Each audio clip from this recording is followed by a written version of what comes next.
We can proceed, sir. Okay, thank you.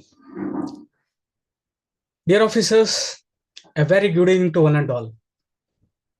So here, yesterday, like I made a point, very pertinent point. For senior aspirants, I have recommended two important things. Number one, you should be starting with Mohit Bhattacharya. Number two, you should be starting Indian administration with Arora and Goyal. So this is the one thing which you have to do. And if at all, if you have got any doubt with respect to how should we proceed, please let me know. You can directly message me or you can just call me. So very important concept, hierarchy. So this is a very important concept in all the closed models. So what are the closed model?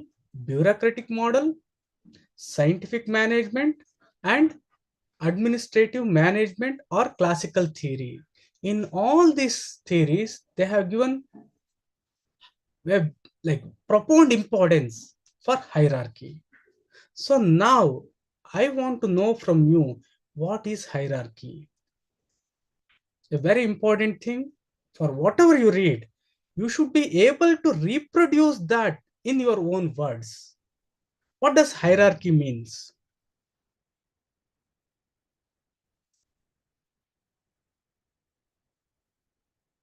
Okay. So Jai Hind. Okay. Vertical order, please, sir. Okay. So third edition and fourth edition, there's nothing change, much difference. There is nothing much difference, but I request you to go for the fourth edition. Almost like for the past nearly 10-15 years, they have not changed anything. But the recent one, you have to go.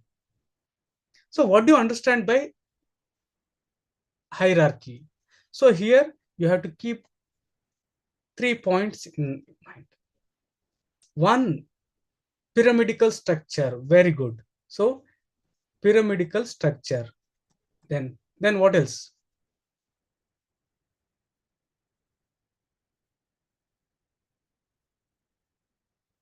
Successive steps, very good. Successive steps are interconnected. So successive steps are interconnected. Then control and supervision of the subordinate by the superior. So these are the three things.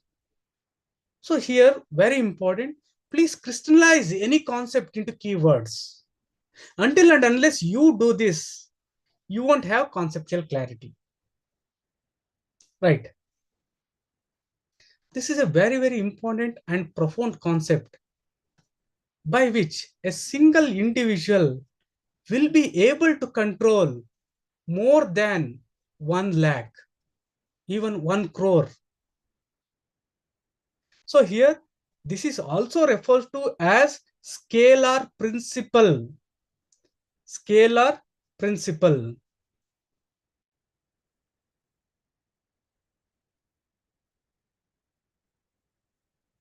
Scalar, some call this principle, some call this process, some call this chain. All mean the same. So here, scalar means, what is this scalar? Scalar means series of steps. Scalar means series of steps, first and foremost. So here, this series of steps are graded. In an organization, it means grading of duties. So scalar process, scalar chain simply means hierarchy.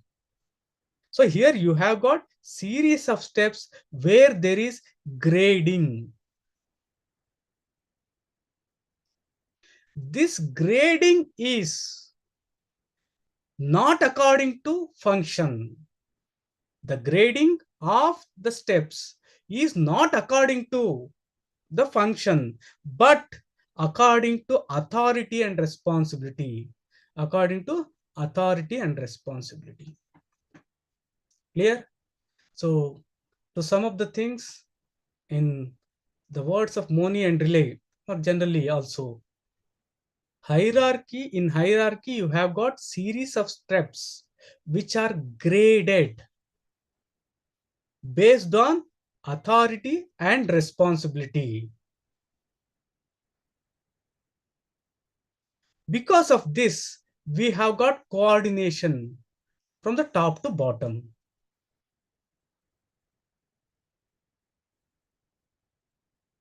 Clear? You can have one more here. This. Please write down this and connect this. Generally, communication happens via this line. But foil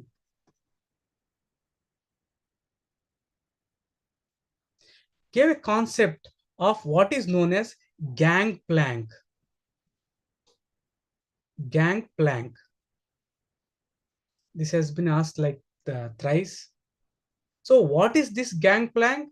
This is the communication channel with an employee of the same level.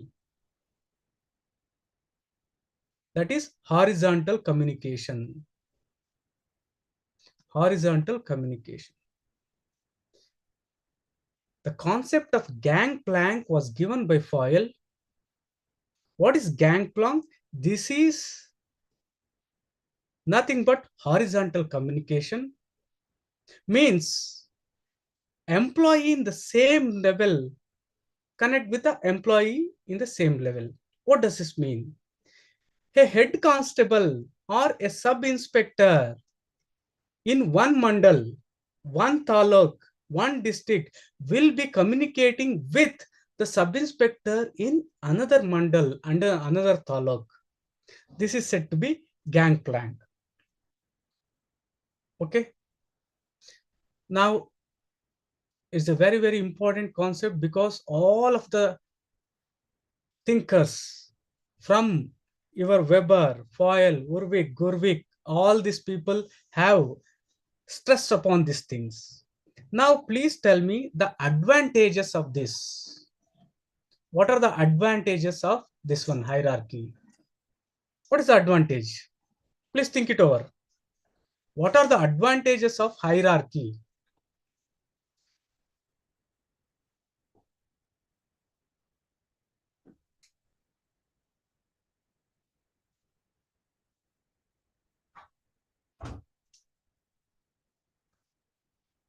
Easy to cooperate. Okay. Can't like I appreciate if you can message in the group. Proper division of power. Very nice. Then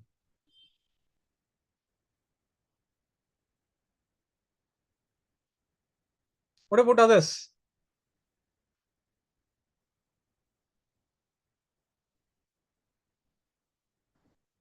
Chain of command. Very good. Chain of command. Then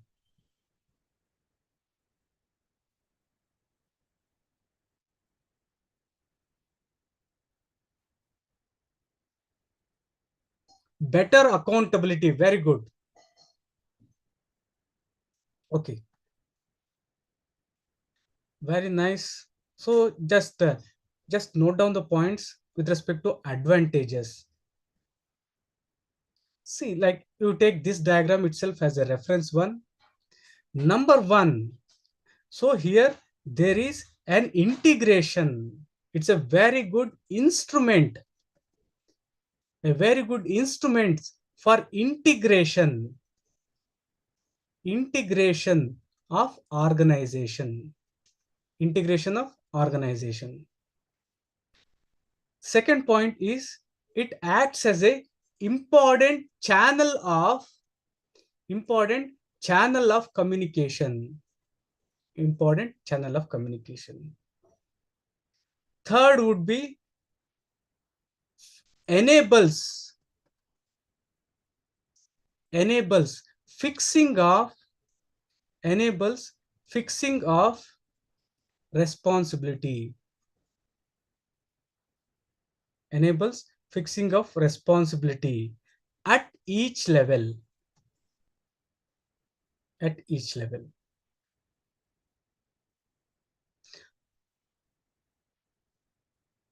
The fourth one will be prevent congestion of work at the top. Prevent congestion of work at the top.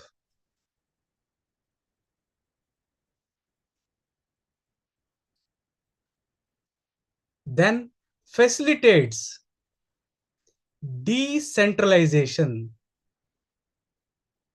Decentralization. Facilitate decentralization of decision making. Decentralization of decision making. Sixth one, simplified procedure.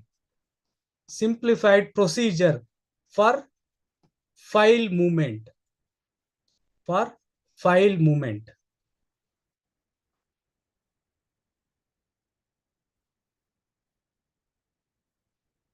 Next, helps in coordination. Helps in coordination. Last but very important, promotes discipline and order. Promotes discipline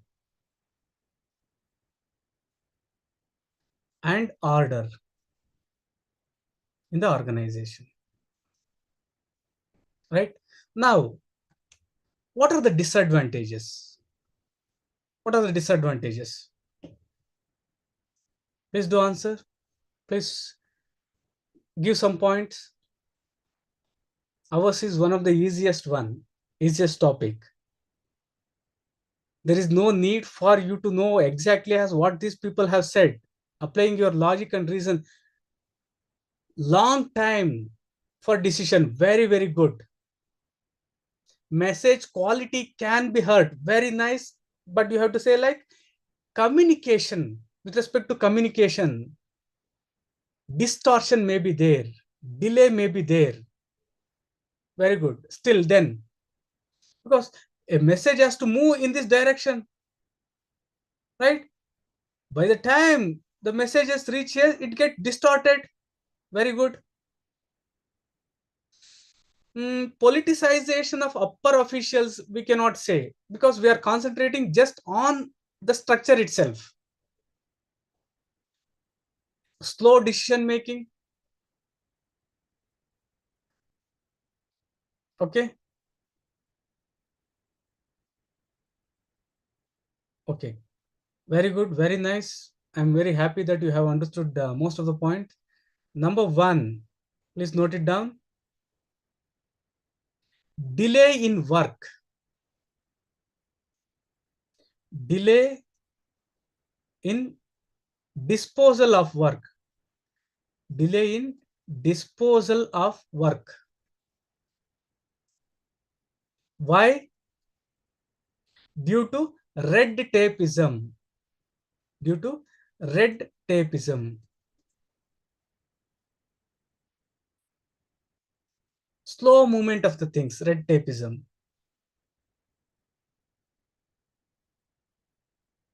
Second point, initiative.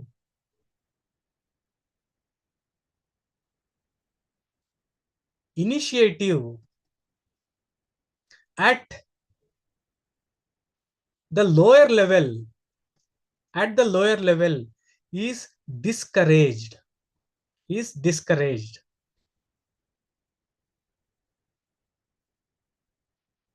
Initiative at the lower level is discouraged. Mean to say that they are not allowed to take any decision on their own. Next point, not conductive. Not conductive for the growth of dynamic human relations. Not conductive for the growth of dynamic human relations. So what do you mean by not conductive for dynamic human relations? Because here communication always happens along the line. Here no one will be interconnected. A sub-inspector may not be connected to another sub-inspector. Constable may not be connected to another constable. So there is no human relation part involved here. Next point.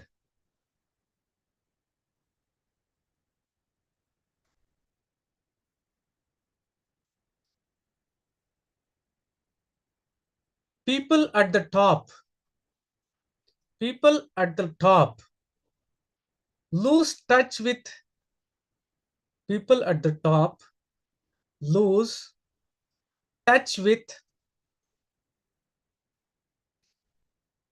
the personal at the lower levels. The personal at the lower levels. Personal at the lower levels. The last one creates superior subordinate, create superior and subordinate relationship, superior and subordinate relationship due to in that, number one, distribution of authority and privileges. The people at the top will be having high authority and high privileges. So superior subordinate relation will be created. Next is the nature of responsibilities.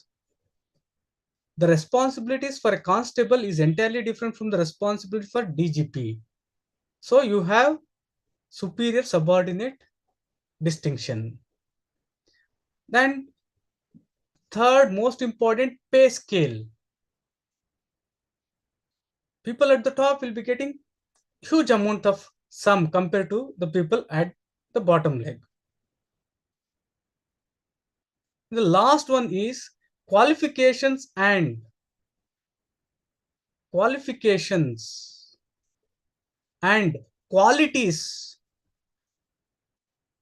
qualifications and qualities of the staff. Because of all these things, superior subordinate relation is created. Okay.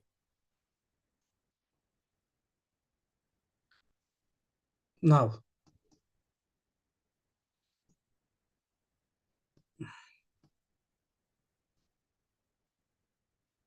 unity of command. What do you understand by unity of command?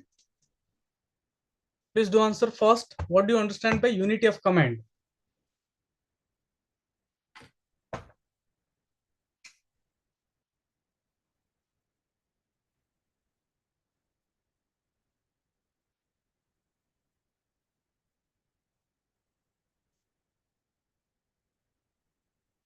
Unity, single, command, orders.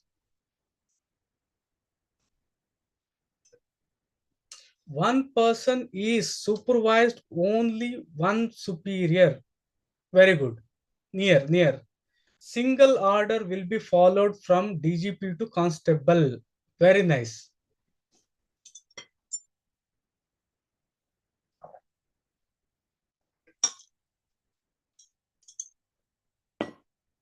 Okay, great.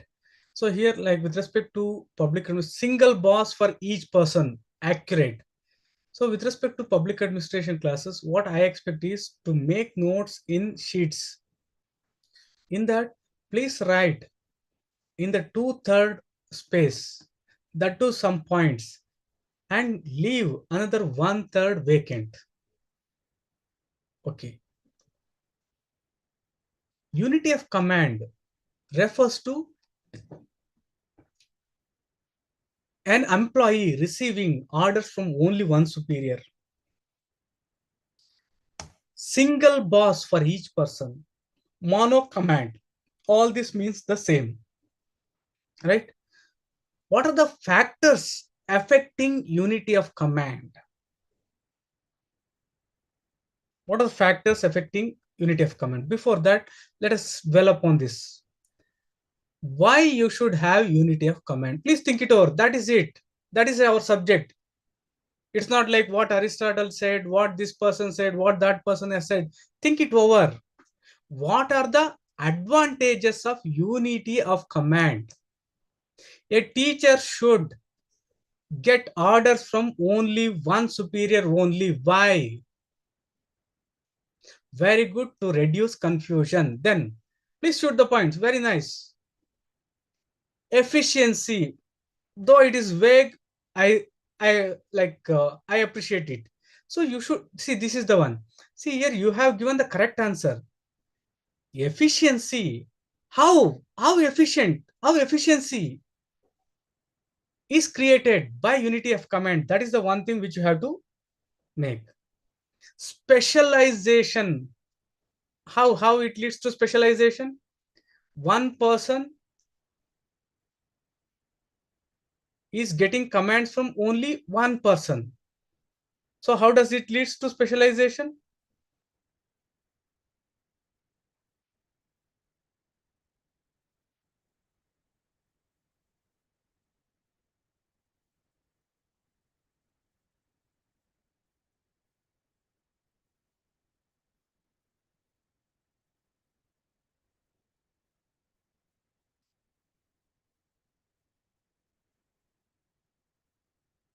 Okay, very nice.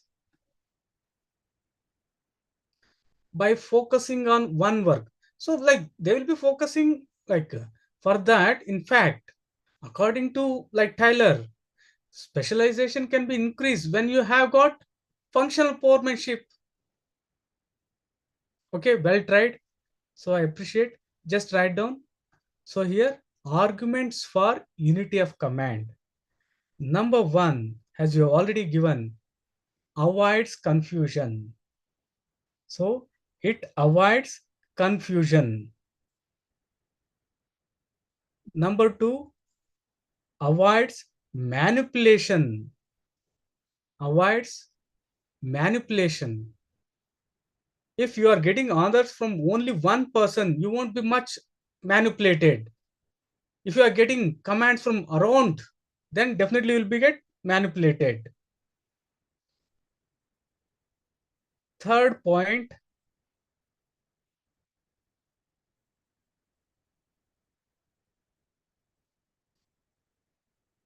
multiple commands leads to leads to conflicting situation. Leads to conflicting situation.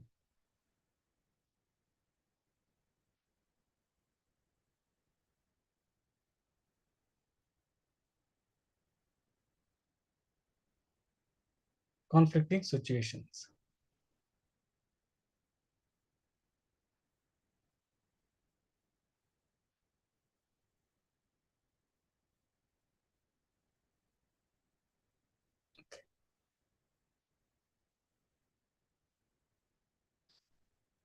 So arguments against. Here most important is the other way around what you have said. In fact, according to Herbert Simon, Nobel laureate, unity of command conflict the principle of specialization. Most important, unity of command comes in the way or conflict with the principle of specialization.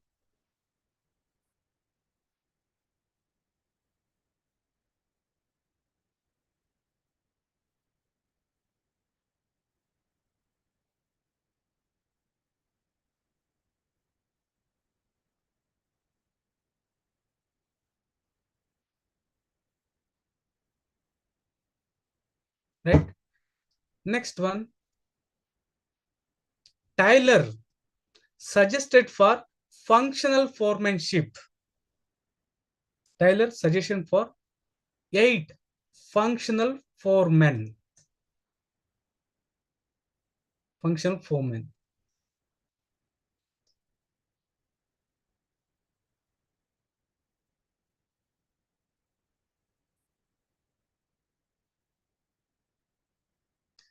These are in general broad terms. I'll be giving literature for this also. Not to worry. Span of control. So here one important thing, span of control of an individual is dependent on what? Span of control means like number of subordinate units or number of workers a officer can personally direct, control and supervise. So directly control or supervise. So in this regard, okay, close relation between hierarchy, we have seen this. Okay, let me see, erase this. So here, what are the factors affecting? 1 minute.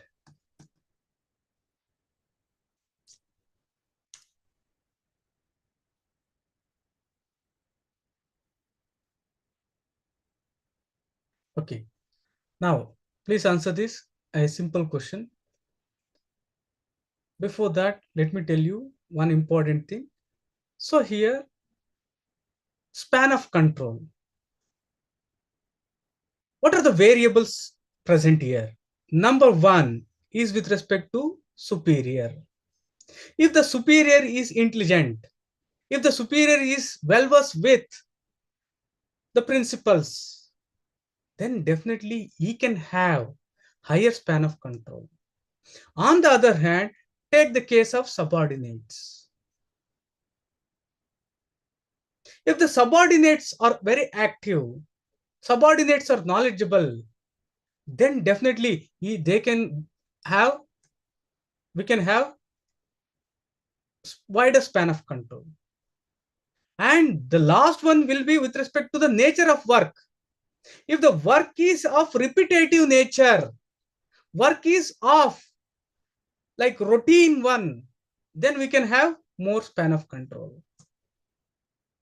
None, the fourth one is with respect to organization. If the age of organization is more, then there are well established principles and procedures. Say for example, like for you to understand, Vajraman Ravi Institution, Rao's institutions, all these institutions have been established and they have been working for more than 50 years. So here span of control will be high. A new institution like ours, the procedures, all these things may not be standardized to the extent which is present here. That may decrease the span of control. Okay, so write down here. Point number one, factors heading, factors affecting, factors affecting.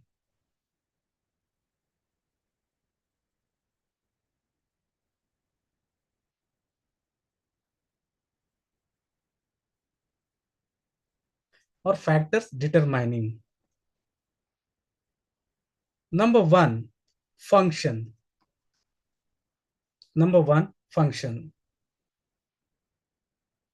Span of control is more when the work to be supervised is easy. So span of control will be more if the work to be supervised is easy.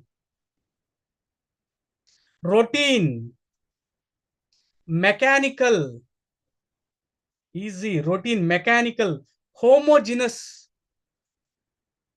homogeneous in nature.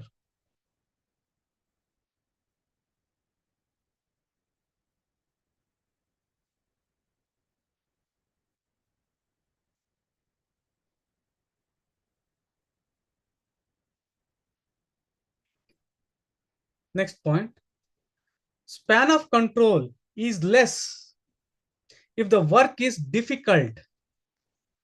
The other way around, if the work is difficult, non-routine, non-routine,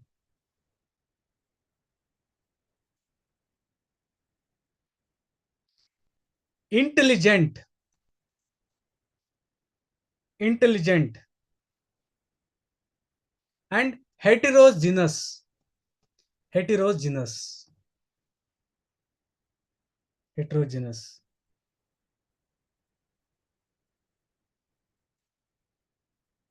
Second point, this is with respect to time. Time. This refers to the age of organization. Age of organization. Age of organization. Span of control is more in old organization. Span of control is more in old organizations. This is because in old organization, things are stable. In old organization, things are stable.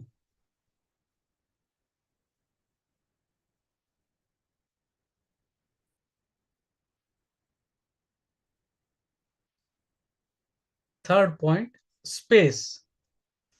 SPAC, space. This refers to the place of work to be supervised. Place of work to be supervised.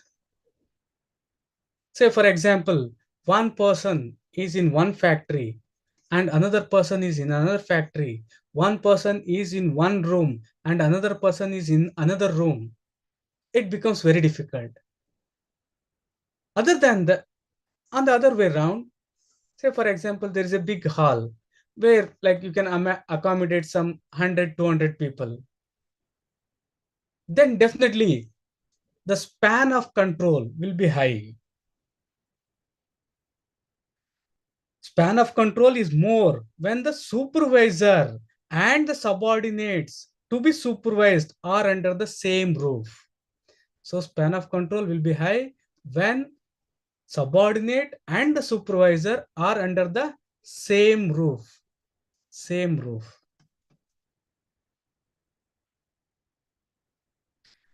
The fourth one, this is with respect to personality. Personality. That is competence. Competence. This is with respect to competence of the supervisor and the supervised. Supervisor and the supervised.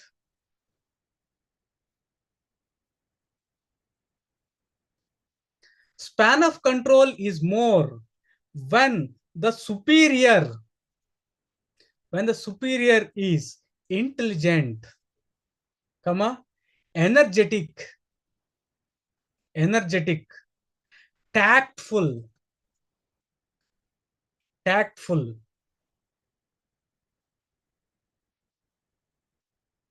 than when he is weak, dull, and incompetent.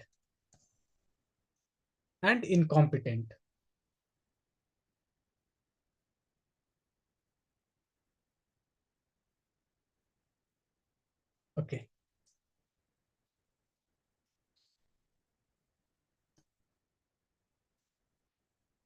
Authority and responsibility. In this regard, one of the most important thing with respect to authority is legitimacy.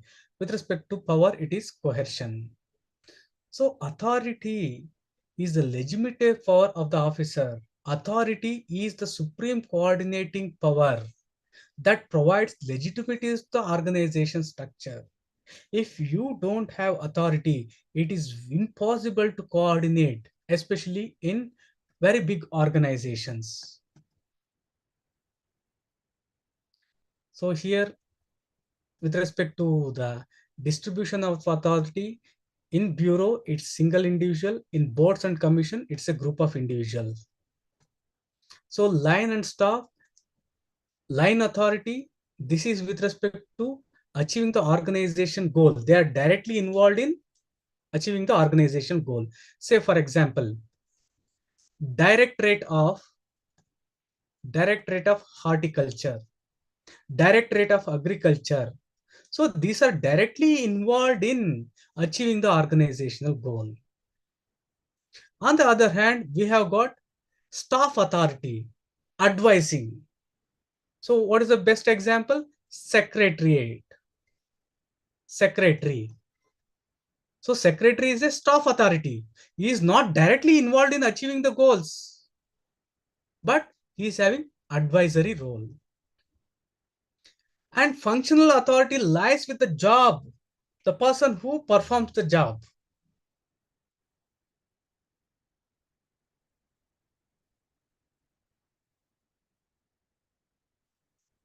Okay.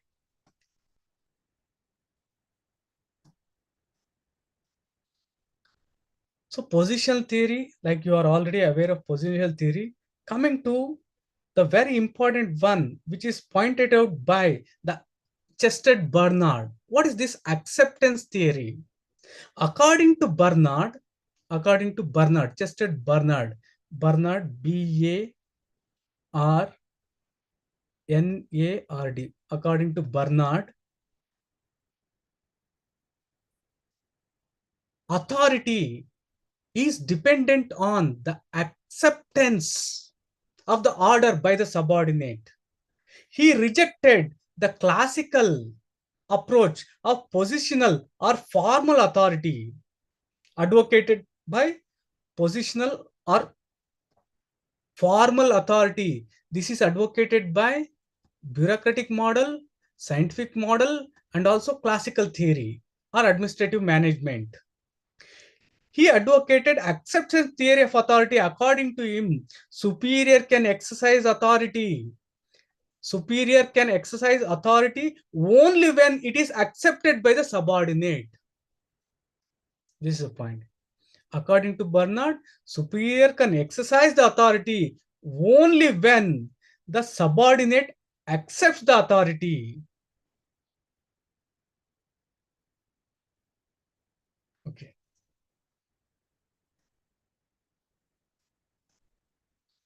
Sources of law in public administration, law, tradition, and delegation. This we have discussed. Then responsibility and accountability also we have discussed. Then coming to coordination. So what is coordination? Please define coordination. What is coordination? Write in your own words. Dear students, if you apply your thought, if you apply your mind, most of the question can be answered even without reading. How do you define coordination?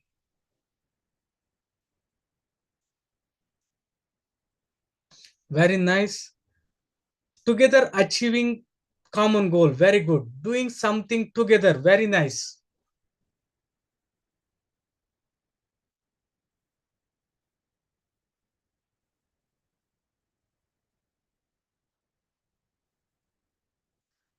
Then I have given like two main wings for you with respect to coordination. Coordination brings in what? Coordination brings in cooperation and teamwork. Cooperation removes conflict, inconsistency, frictions, and overlapping.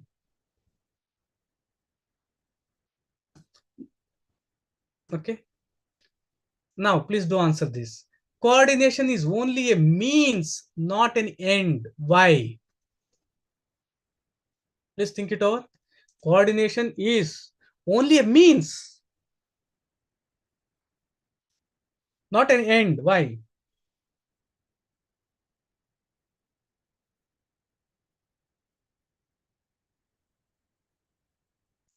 Okay.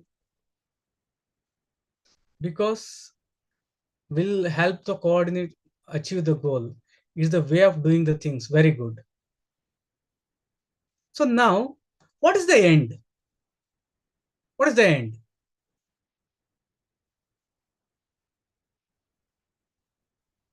What is the end? In any organization, generally also.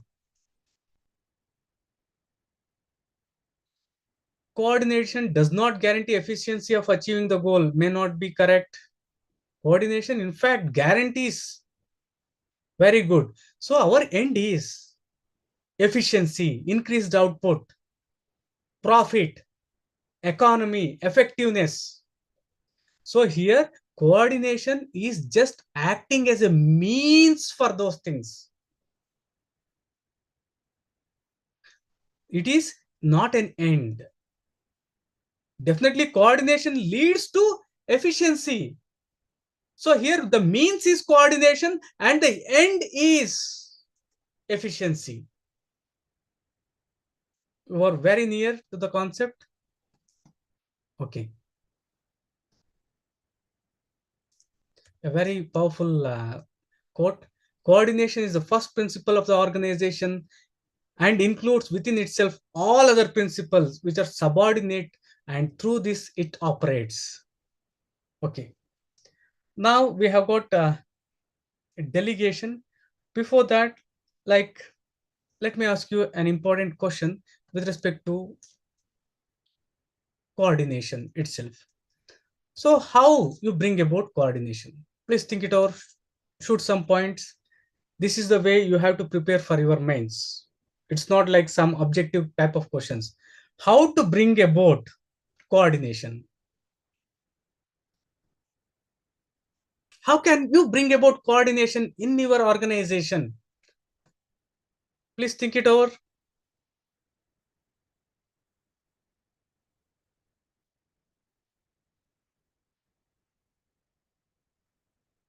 Communication, very good. Then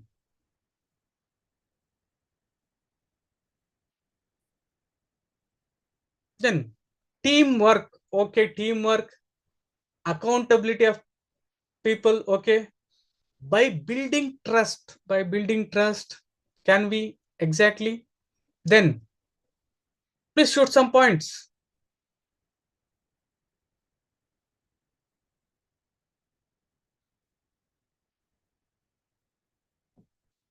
Removing conflicts. Okay, how you remove the conflict?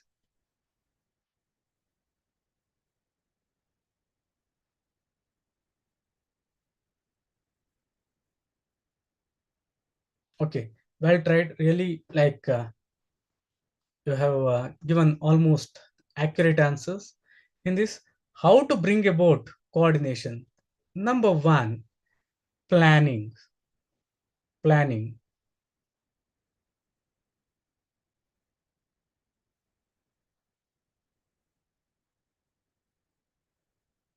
Planning. Number two, institutional devices. Number two, institutional devices like interdepartmental meetings, interdepartmental meetings, conferences, conferences, committees, committees.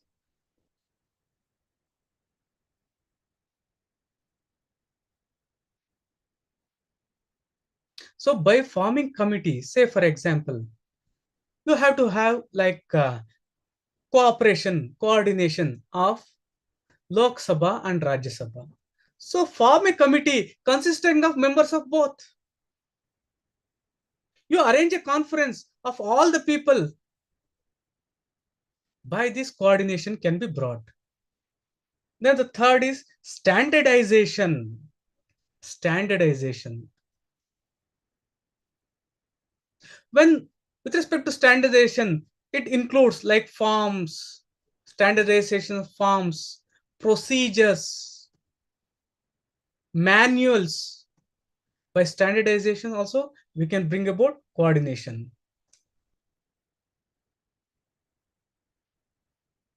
The fourth one, central housekeeping.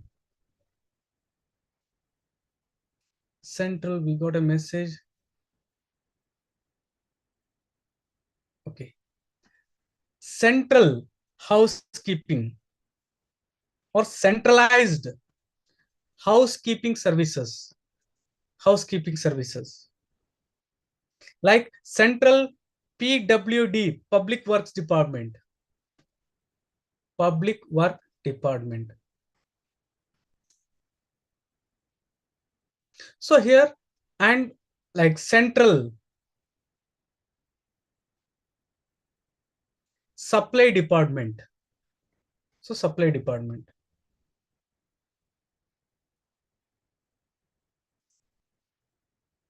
Fifth, hierarchy. Hierarchy. Organizational hierarchy, also known as scalar chain. Scalar chain. So by all these methods, we can bring about coordination. Okay. Next, very important one. This is with respect to delegation.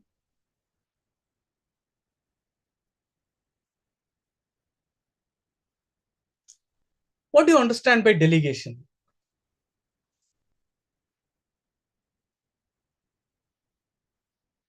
What do you understand by delegation? What is the most important thing with respect to delegation?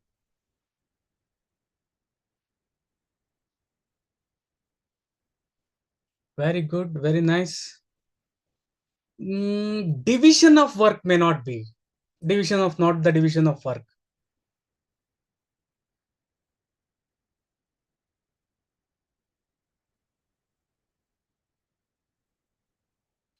Devolution of power, very near.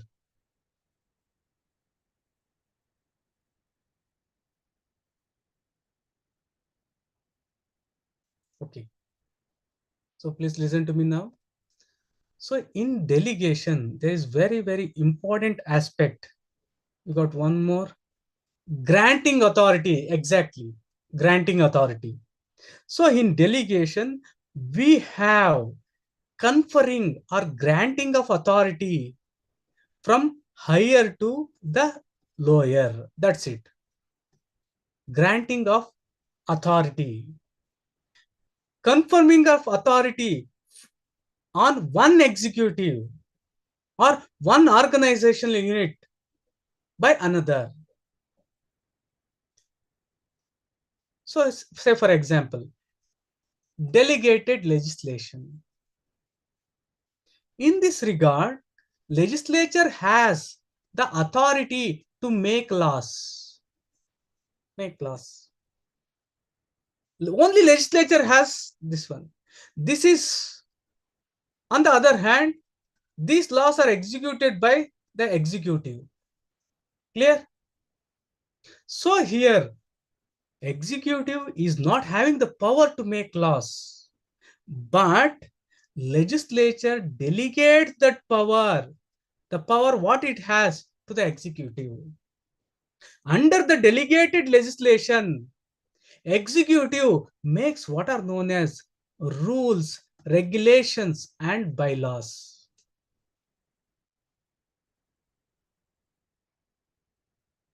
Clear? Okay. So now concentrate on some of the things with respect to delegation, which is a very, very important one. And in addition to delegation, we have got centralization and decentralization. These are very important. Not only here, this you have to apply in paper 2 with respect to rural development, with respect to urban development, with respect to panchayat raj, and all other aspects wherever there is distribution of power. Okay. So delegation here, this is a entirely different one. So I have taken an in-depth analysis of the things here. First, we'll be discussing the concept and the definition and the essence of hierarchy. In fact, the essence of hierarchy itself is delegation. This we'll discuss. Afterwards, we'll discuss the concept of delegation is a functional imperative of all kinds of organization. Imperative means inevitable. So it is inevitable if an organization has to perform any function properly. Afterwards, we'll be discussing delegation in terms of delegator and delegatee, in terms of authority and responsibility. Can all the authority be delegated? Can all the responsibility be delegated? After delegation, how supervision and control of the things? and we'll discuss the features of delegation according to MP Follett, what she has said, and what is the need of delegation, principles, how to make delegation of authority effective. How can we make delegation effective? These are some of the things which we'll be discussing today. And also at last, we'll be discussing of hindrances to delegation. Here, there are many points with respect to hindrance, with respect to principles of delegation. So I have noted down all these things. You go home and make a short note of all these things in keywords. Delegation is the conferring of authority or grant of authority. Right? This is a key term which you should be noting. What is delegation?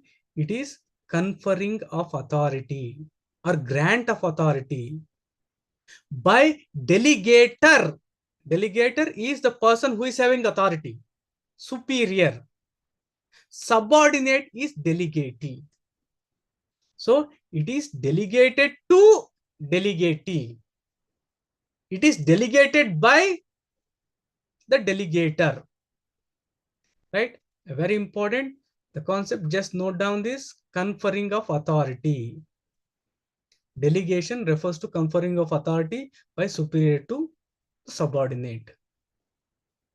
The same here, delegation represents to conferring of specific authority by the higher to the lower authority. Delegation is the grant of authority by the superior to a subordinate for the attainment of a specific goal or attainment. They simply mean the same. The principle of hierarchy or the scalar chain binds together different units and levels of organization. How? So one of the most important thing here is with continuous chain of authority. The essence of this principle is delegation of authority. Please read this again. The very important one. The scalar chain or the hierarchy binds together different units or levels of the organization with a continuous chain of authority. This is the essence of the principle of delegation of authority. So here DGP delegates authority to IGP, IGP to SP, SP to SI, SI to constable. So there is continuous chain of authority. If this would have not been there, it would have not been possible for controlling any organization. There will be utter chaos in the organization. I repeat, hierarchy binds together different units. The advantage of hierarchy, a point you can be added here also. Different units or levels of organization with how it is through continuous chain, unbroken chain of authority from top to bottom. Okay, delegation is functional imperative, absolutely necessary, unavoidable in any kind of organization. Without delegation, you just cannot think. How can a person at the top control the other? How can he make the organization bind together? How can he get the things done? It is only through delegation. Let us understand these things in a broader terms, in a systematic way, in terms of delegator and delegatee, authority, responsibility, superior, and control. Delegation is subjected to supervision and control of the delegator. So, say for example, I have given a work. I have delegated a work to you. Here, I have the power to supervise and control. Is the point clear to you? When there is delegation, you still have the supervision and control over that work and also on that person. If I delegate something, it doesn't mean that once for all you got that authority. The point here is ultimate authority. Ultimate authority and control stays with the person who delegates. Ultimate authority and control stays with the person who delegates. Authority once delegated can be enhanced, reduced, or taken back by the delegator. Previously, say for example, you are given two works to do. Afterwards, a work may be taken back. Previously, you may have been assigned a bigger area. Now you may be assigned a smaller area, or it may be increased. Here, once again, the same concept, ultimate authority and control with respect to that person, with respect to that job still stays with this.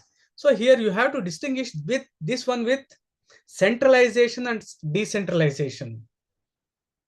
In case of delegation, very important, in case of delegation, ultimate authority, control everything with respect to that work or with respect to anything stays with the person who delegates. It can be enhanced, it can be reduced, it can be taken away in any form. While delegating authority, the delegator neither transfer his final authority nor abdict its ultimate responsibility. So why he has delegated is to get the things done, but ultimate authority rests with the person who has delegated. Not only that, responsibility also. Say for example, I have delegated a work to person X. If something goes wrong here, who will be held responsible? Me. The person who is delegated will be held responsible.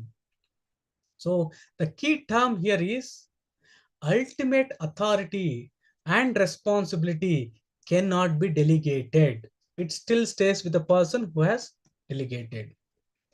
Delegation has a dual characteristic. That is, the delegator still retains the delegated authority, but its exercise is permitted to the delegatee. Say, for example, superior.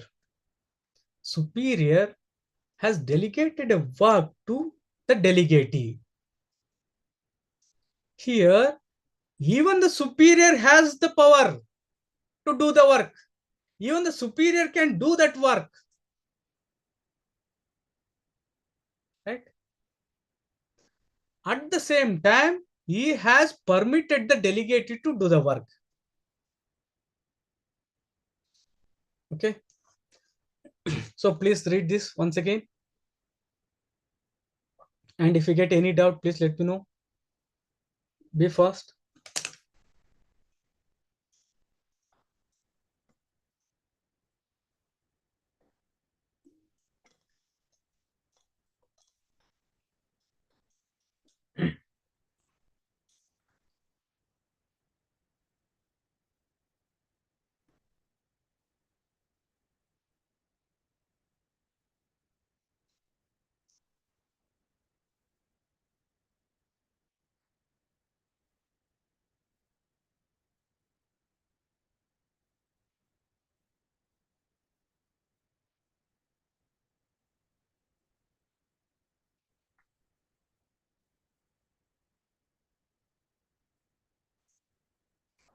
Done with? Okay.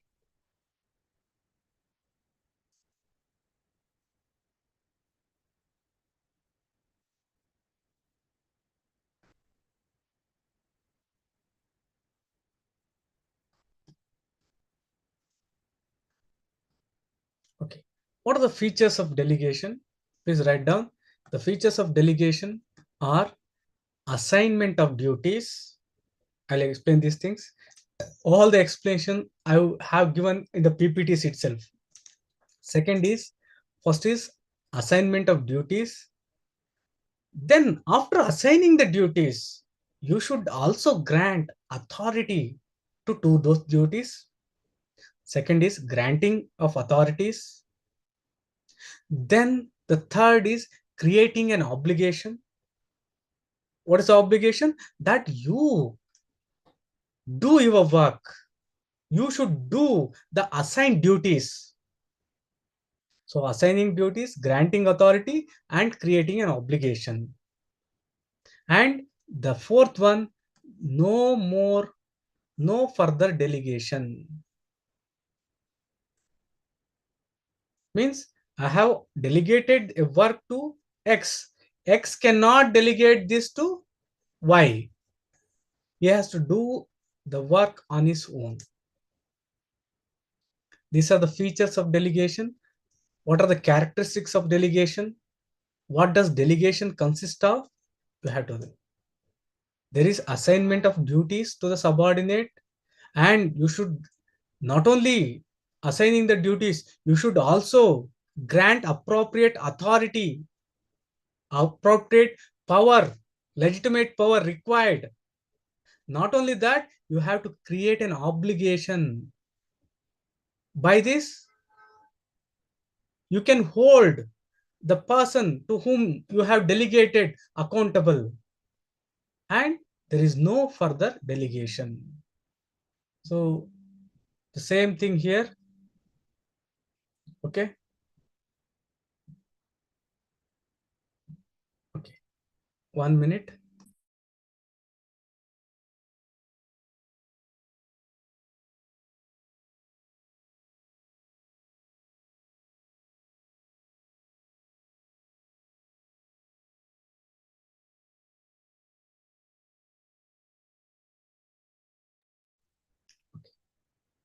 Sorry for that.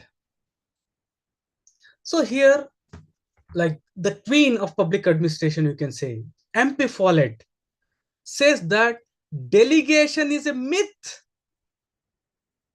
What does this mean? She is saying that delegation cannot happen. What is a myth? A widely held but a false idea.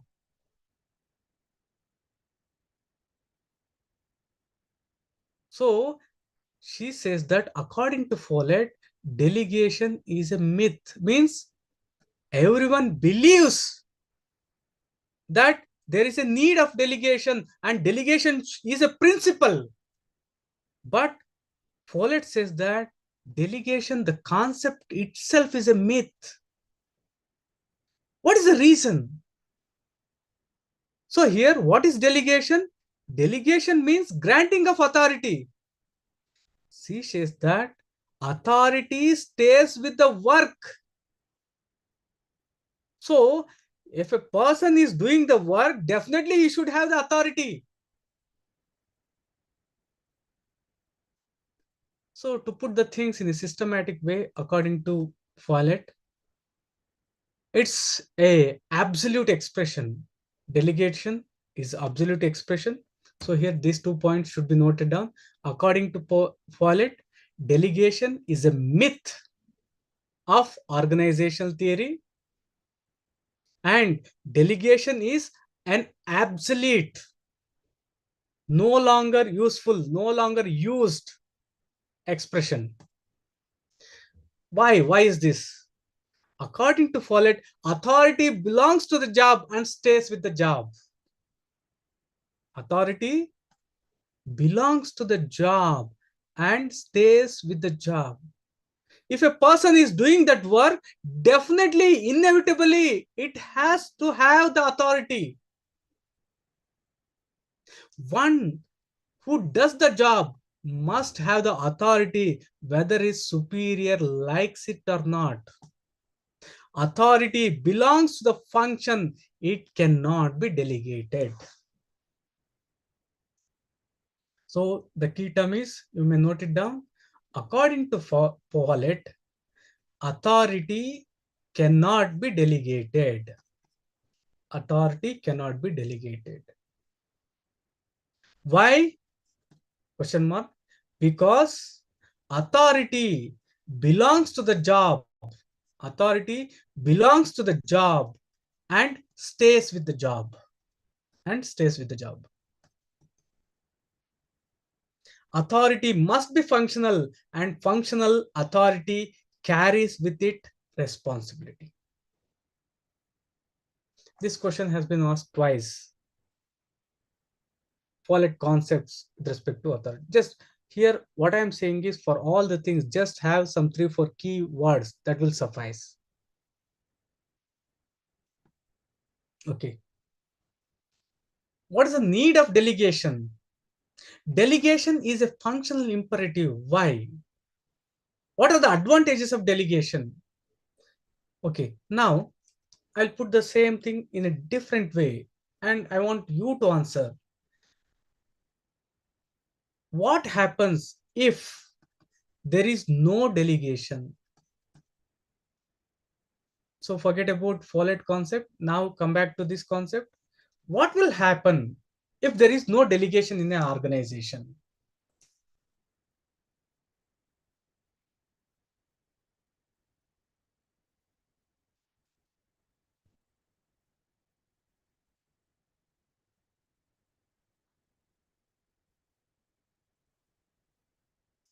Okay. Overburden. Very good. Overburden where? To whom? At the top. Okay. At the top. Lot of confusion of the work. In fact, delegation, if you do delegation, in fact, it will confusion.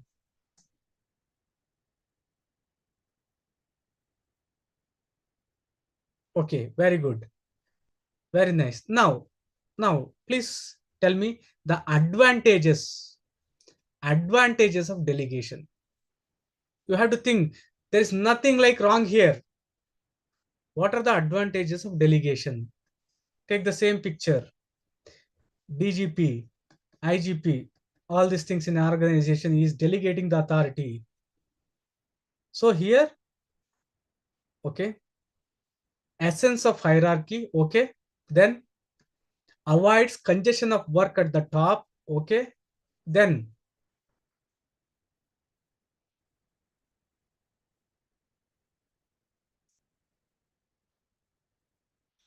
time saved, okay, very good, avoids delay, stops manipulation. We cannot say 100%. Reduce burden on the superior, brings efficiency. How it brings efficiency? The work is distributed. Then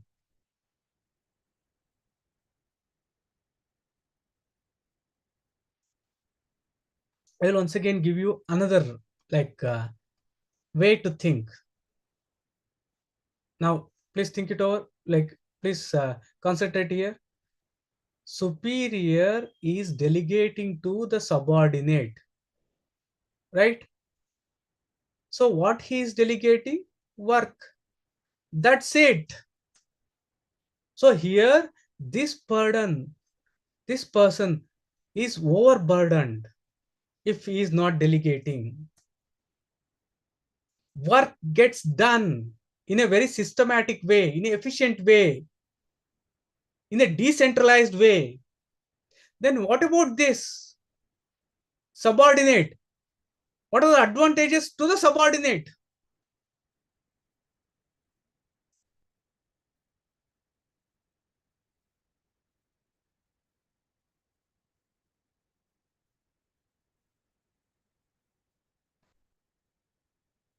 What are the advantages to the subordinate?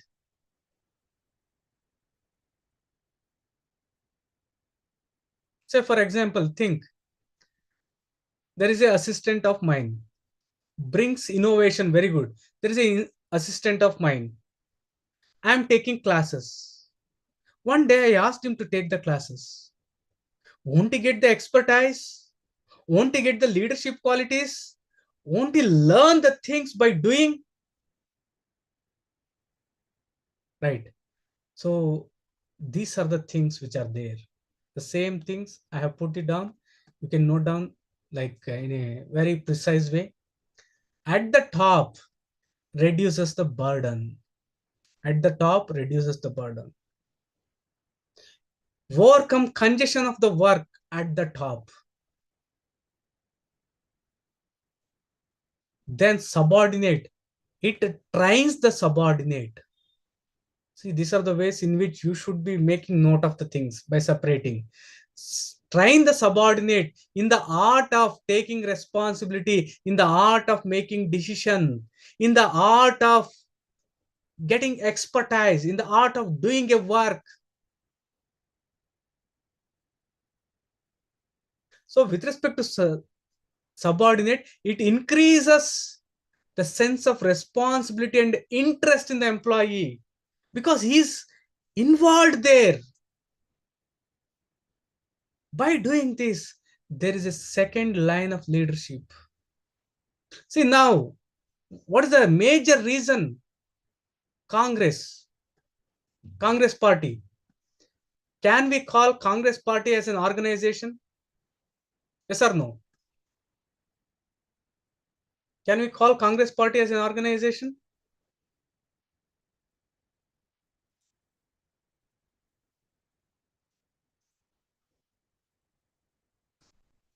Yes. What is the major debacle? Why? Like almost a national party. Do you remember? This is the same party which was fighting for the nation during the colonial period. People of India means Indian National Congress. Congress means people of India. So a great debacle happened because there was no delegation of authority. There was no development of second line leadership. This will happen in any organization. On the other hand, say for example, BJP. In BJP, we had second line leadership. In fact, Advaniji was at the top. Along with that, we had got Atalji. So now, somehow, they are taking rest. Now, Modi ji has come. Along with that, you have got Amit Shah. Along with that, you have got many other leaders. Say, for example, in our Northeast Assam, we have got Sharma ji, Yogi Adityanath. So here, there is a second line of leadership. By delegation, second line of leadership develops. Okay. This leads to efficiency, effectiveness, and economy. How? So here, this is the point. Please concentrate here. If you write like it brings efficiency, effectiveness, all these things, then you may not get maximum marks. The reason being, you have to explain exactly as to how efficiency is increased. It avoid delay. So delegation is needed to avoid delay. It avoids delay in the administrative process.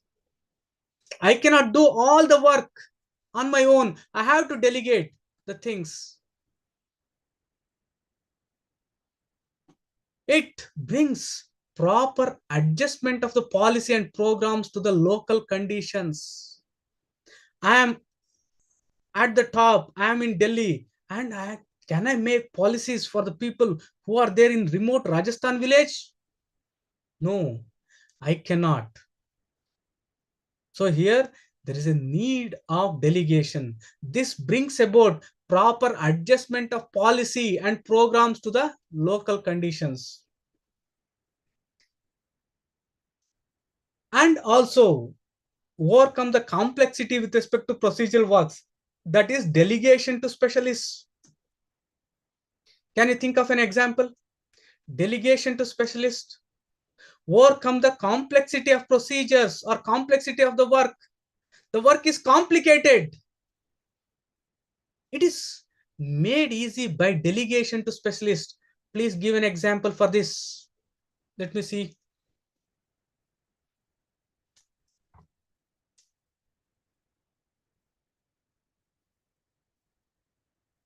Yes, Jay Shankar. Okay, very good thought. But I'm telling about delegation. How? Delegating a give an example where a difficult work is delegated to specialist.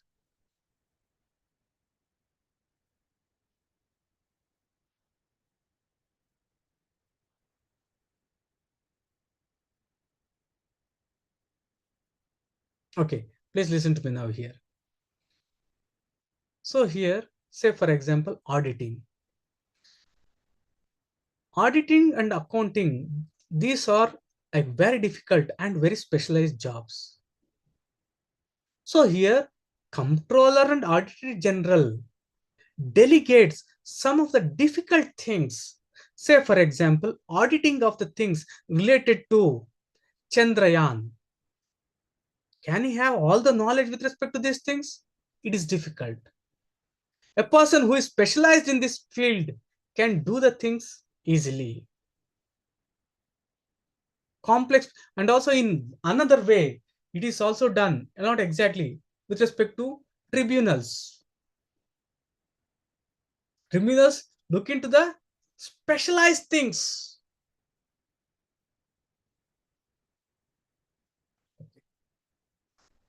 How to make delegation of authority effective?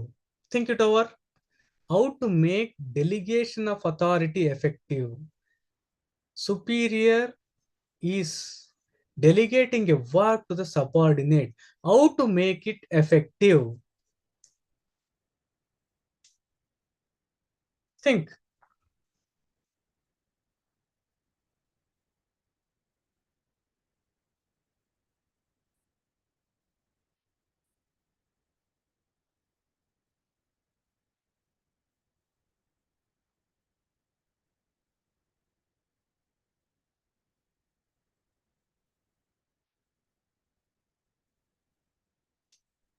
Okay.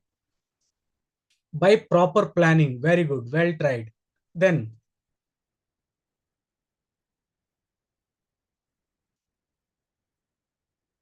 let's think it over. Widen your horizons. I have to confirm authority. How can I confirm authority in an effective way?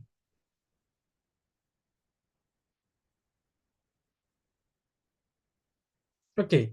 Once again, take this consideration. We got an answer. POCC, very nice. See here, please, once again, go to the basics. How to make delegation of authority effective? So what are the things involved here? One is superior, another is subordinate, and the work. Think on this line.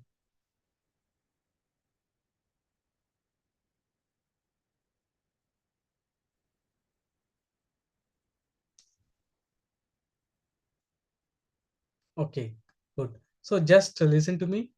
The same things what you have said in a systematic way. Delegation should be properly planned. See, already you have given the answer. Delegations should be specific and written. This is very, very important. It avoids ambiguity. It increases accountability. It increases transparency. Right?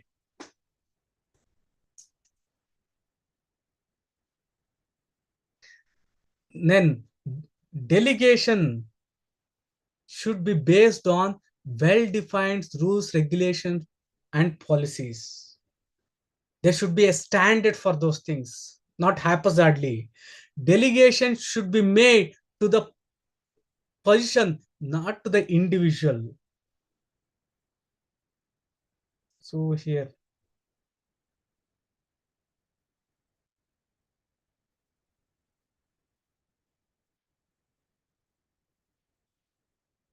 okay.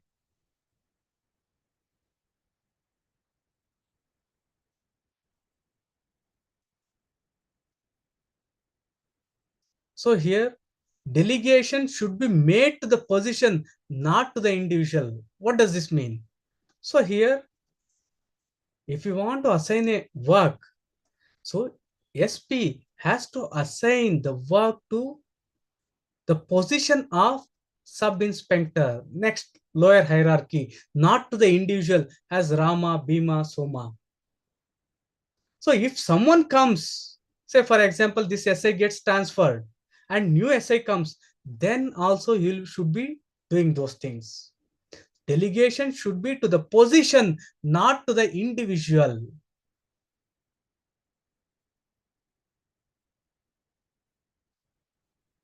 Am I audible? Right? Okay, great. With respect to subordinates and the resources, the competence of the subordinate should be taken into consideration. Delegation should be backed by adequate resources to do the work. In a way, authority also should be included here in this regard.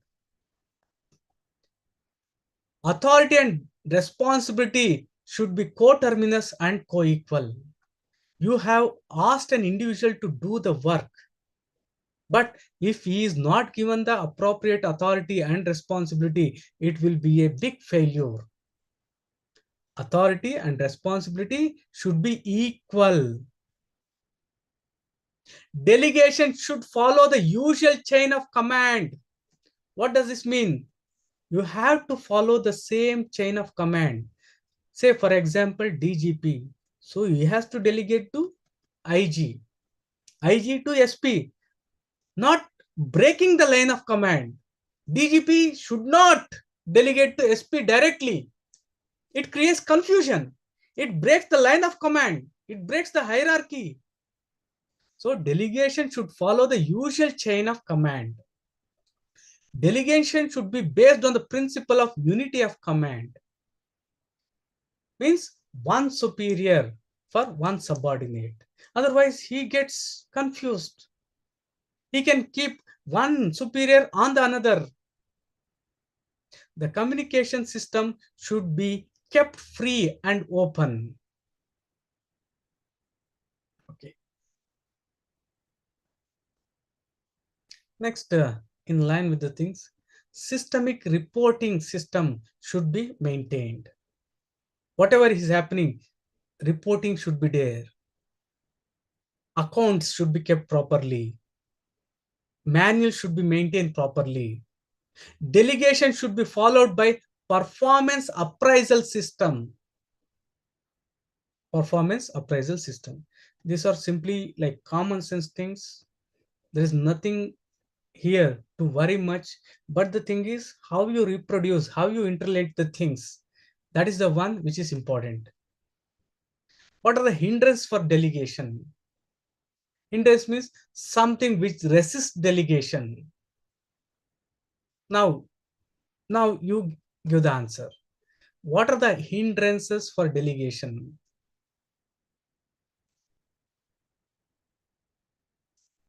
SP cannot delegate something to SI. Or in an organization, boss don't want to delegate something to subordinate. What is coming in the way? What is resisting delegation? Why boss doesn't want to delegate some work?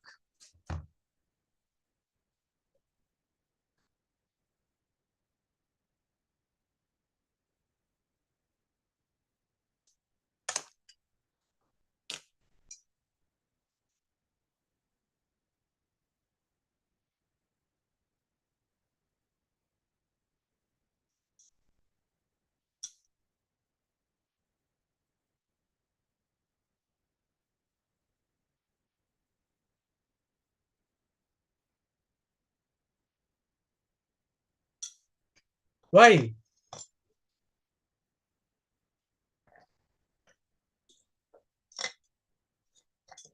Think it over. Once again, delegation, the key things. Back to the basics. What is that? So here, boss, superior, and subordinate. And the work. In addition, organization. So you have to think on these lines. Organizational hindrances, personal hindrances. to make it qualitative. Okay, let me give you an example here so that you all might have heard of this. Say, for example, I am a teacher. I delegated the work of teaching to foundation batch to one of my subordinate, right? This subordinate went and he did the work better than me. From then on, all the students, they wanted my subordinate to do the work, subordinate to teach. Sir, up to like you are teaching better than the permanent teacher. That is me. Then the management also found this idea very good because ultimately the satisfaction of the student is the most important one, and you can pay less for a less experienced person, right? So ये बंदा talent दिखा देगा उधर. That is one. The second thing in the other line. So here subordinate may not be qualified to do the work. You may not be qualified. You may not have the expertise required. Then with respect to organization may not have the procedure, processes in which a person can delegate. Say, for example, today I had some very important like emergency work. So I postponed the class from 6 to 7. I don't know. And we don't have a procedure where somebody can take this 1 hour. I can ask someone, are they having this expertise? Is there any channel in the organization for these kind of things? So here, once again, you have to take a wider perspective and think. You'll get the points. So here I have noted down many points. There is no need for you to go and memorize these things. Just catch the key points and make a holistic view of those things and reproduce. That's it. So taking these things one by one, just listen to me. What are the hindrances for delegation? So make a short note. Lack of well-established organizational methods. So there are no well-established methods, procedures, and rules. Because of that, one cannot delegate. Next, unstable, non-repetitive character of the work. The work itself is not defined. So here, in this one, the work is not defined properly. When the work is not defined, how can I delegate? It's not repetitive. Something may happen. We don't have rules and regulations in this regard. How can we delegate? Lack of effective means of internal communication. Then centralizing requirements of special programs. Some programs require centralization. Say, for example, with respect to spying, with respect to military operation, with respect to any other thing. Say, for example, disaster management. So there is a need of centralization, especially where the situation is not like stable, the work is non-repetitive, then there is a need of centralization. Smaller size and narrow geographical coverage of the organization. In the organization itself is small. Then lack of effective internal coordination principles, coordination methods, lack of well-defined positions in terms of authority and responsibility. Authority and responsibility of each and every individual in the organization may not be defined exactly.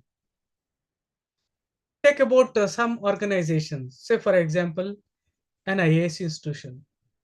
In that, there is a like watchman, there is a P1, there is a sweeper.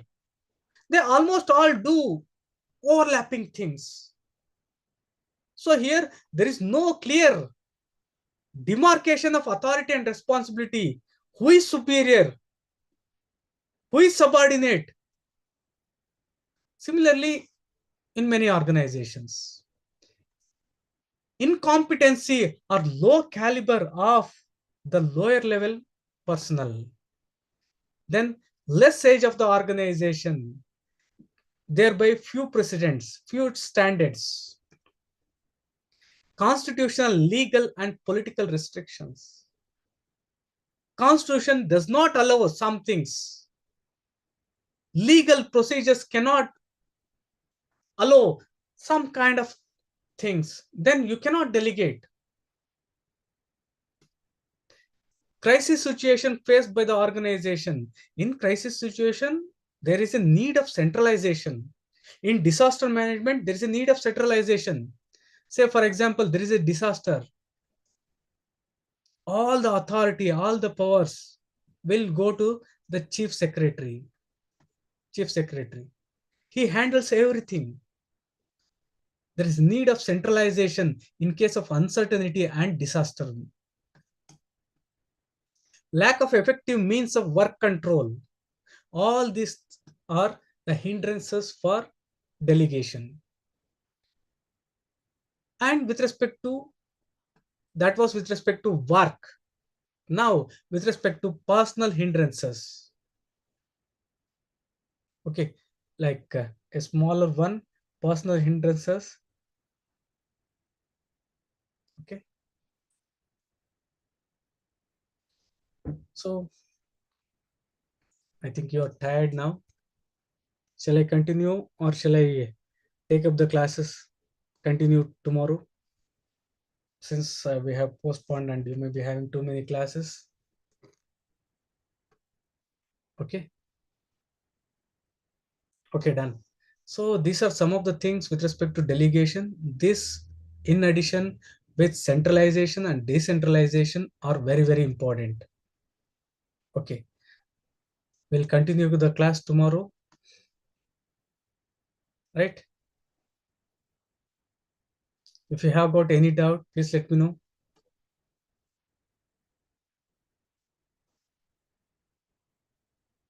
Okay.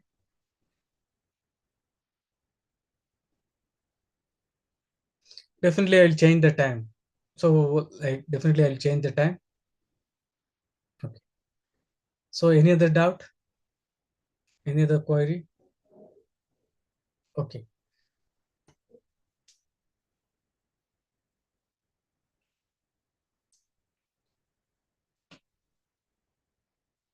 So please provide me the contact number. Like already, like students have the contact number.